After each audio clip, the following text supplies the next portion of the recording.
Hey Sun Devil fans, Sandy Charles here with DevilsDigest.com, and I'm joined by our publisher, Hode Rubino, and we are here previewing this coming game as the Huskies roll into town to take on the Sun Devils.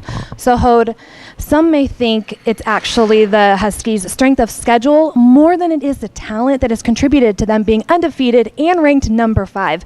Do you agree, disagree, and is this team a little overrated?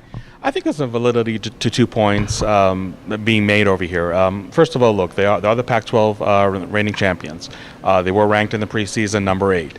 If all you're going to do from that point on is win, then yes, you are going to find your way into the top 5. Now, as far as the caliber of opponents that they played, look, I mean, you may have more control over your non-conference schedule as far as if you're really scheduling, good teams or less than average teams, and I think it's something to be said that the Washington's non-conference schedule was definitely not that much challenging. When it comes to the Pac-12 slate, I mean, look, at the end of the day, you can play whoever's on your Pac-12 schedule, and I don't think that Washington knew ahead of time that Oregon State, Cal, and Colorado will still be all winless in Pac-12 play as we stand over here in the middle of October. So, that's something that was more out of their control, if you will. But when you talk about the non-challenging factor of the schedule, sure, I think there's some validity to that just because of the opponents that they played. But as we're going to discuss later on in this preview, I mean, we look at the statistical categories, both on offense and on defense. Washington has definitely very, very impressive numbers to show. This isn't a team that wins on last-minute touchdowns or last-minute interceptions. I mean, they really dominate the opponents that are on their schedule. So again, you have more control, less control, depending on which teams you're looking at in terms of who Washington played to date.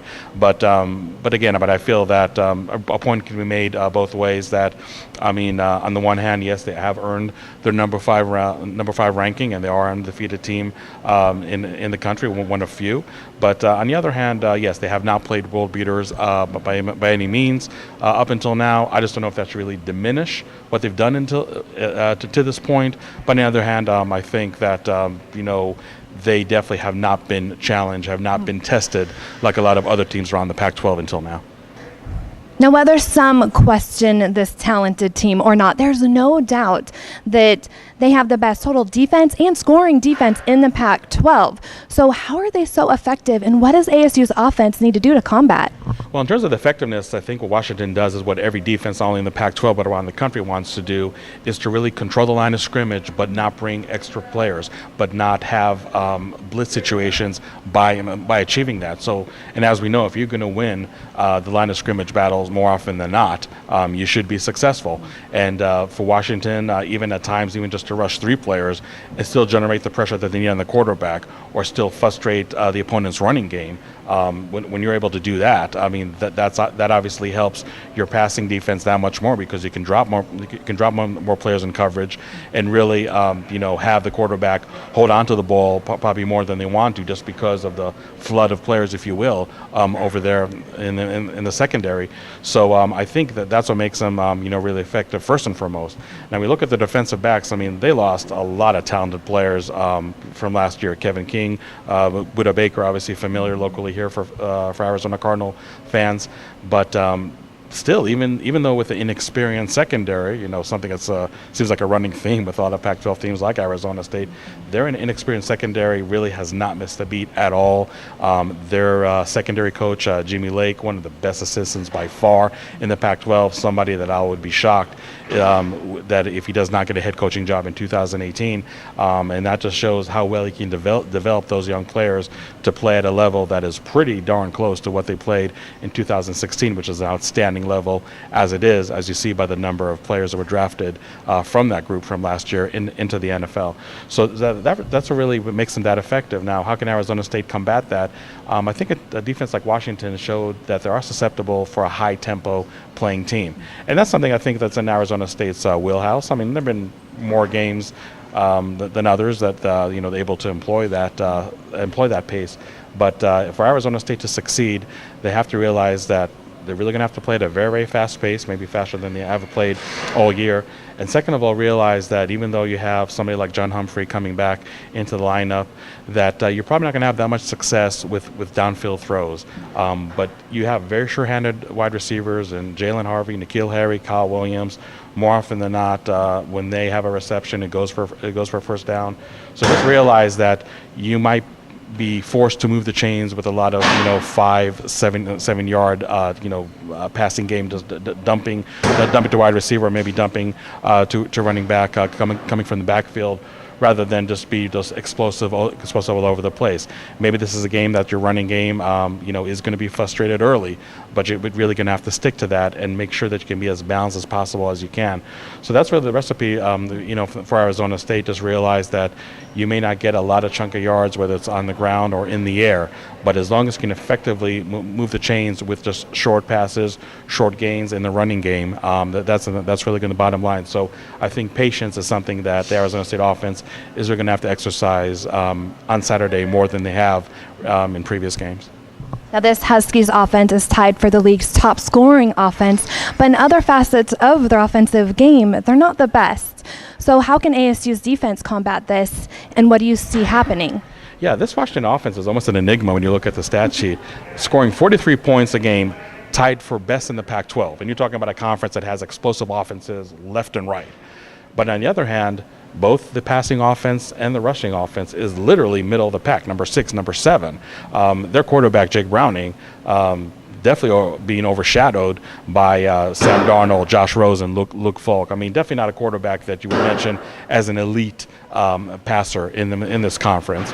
And then really, again, when you look at his numbers, I mean, again, they're not all that impressive for a team that's ranked number 5 in the country and that is undefeated up until now.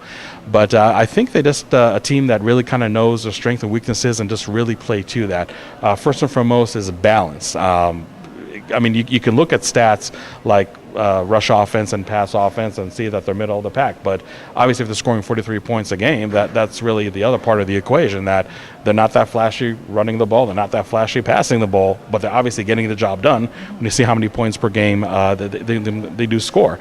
When you look at their running game, I mean, they have a running back in Myles Gaskin. I mean, definitely one of the better running backs in the Pac-12. I don't think by far one of the toughest running backs that Arizona State has faced to date or will face all year long. Dante Pettis, definitely one of the best wide receivers in the Pac-12, but not a lot of depth behind him. So I think if Arizona State's defense, if they can really just key on those players and really force other players on this Husky squad to beat you, I think that's first and foremost a requisite for a potential win. I would say, in addition to that, the Husky offense is not known, even in this undefeated year so far, to really have strong starts. And I feel that if both the Arizona State offense and the defense, for that matter, can really put Washington in a hole early, and if they can really force Jake Browning to be the one carrying the offense, I think that the ASU coaches and players would take that proposition rather than, again, face a very effective, balanced offense that just kind of nitpick you, and just maybe not always explosive plays, but just enough to put points on the boards and move the chain. So I feel that's really the Arizona State offense. Arizona State defense will have to do is to really just shut down the running game, force Jake Browning to really win the game with his arm, and again just have an offense that usually starts out slow, maybe continue to be not playing all that fast as the game progressed. I think when you look at the Arizona State secondary, I've facing a very explosive team in Texas Tech. I think I've played pretty well against Oregon and Stanford, and granted those aren't teams that are known for explosive passing offenses, and I think that's what they're going to face this week again against Washington. So I think the secondary can have enough confidence, I feel, and enough improved play to really be happy to take their chances with somebody like Jake Browning. So again, Washington is really known for its balanced offense, and it's going to be up to the Arizona State defense to just create that imbalance that can help them in the game. So ASU coming off their bye week and extra rest. And Coach Graham did say this practice he has seen a rejuvenated team. Do you think they can pull off the win? This is one game that you think would be easier to make a prediction than other games. I mean, again, you have Washington, number 5 in the nation, undefeated, not only in Pac-12 but overall record, and obviously the odds maker in Vegas are again putting Arizona State as a 2-touchdown underdog. So you think this would be one of the easier predictions to make, throughout the year. I mean, ASU 2-3 obviously has some struggles both on offense and in defense in recent weeks, but this game is really harder for me to predict than you think it would be, because again, there's something to be said about the teams that Washington played up until now, even compared to Arizona State. I mean, look at it this way: San Diego State, Texas Tech, 2 teams that Arizona State lost, but 2 teams that are right now, as we speak, are in the top 25. So again, when you look at what adversity both teams have faced, I mean, you definitely can point to Arizona State as being the more battle-tested team. Obviously, not having a winning record, but at least a team that I think has faced more adversity than Washington did. There are some shortcomings, as I mentioned earlier, with Washington that you can exploit. I mean, if you can play high tempo against them on offense, if you can force Jake Browning to really carry that offense on the other side of the ball, I think you can have a chance to win the game. But on the other hand, even though Arizona State has not been blown out by any of their losses, I think also they haven't proved yet that they can get over that hump, especially in the fourth quarter when it's time to win the game and take control. And I think Washington has enough firepower to really frustrate Arizona State on defense. And look, I mean, Arizona State's offense is going to face probably the best defense they're going to face all year. We've seen the passing game be up and down. We saw Arizona State on the one hand against Stanford a couple weeks ago have their best outing of the season, but on the other hand really got shut down in the second half. So again, I mean, there are some inconsistencies over there. So I feel that once again Arizona State is not going to match the predictions of Las Vegas, but I think ultimately Arizona State is going to lose this game, and I'm predicting Washington to win 34-24. 34-24. Okay, thank you so much. For Hood Rubino, I'm Sandy Charles. Keep it locked in at DevilsDigest.com.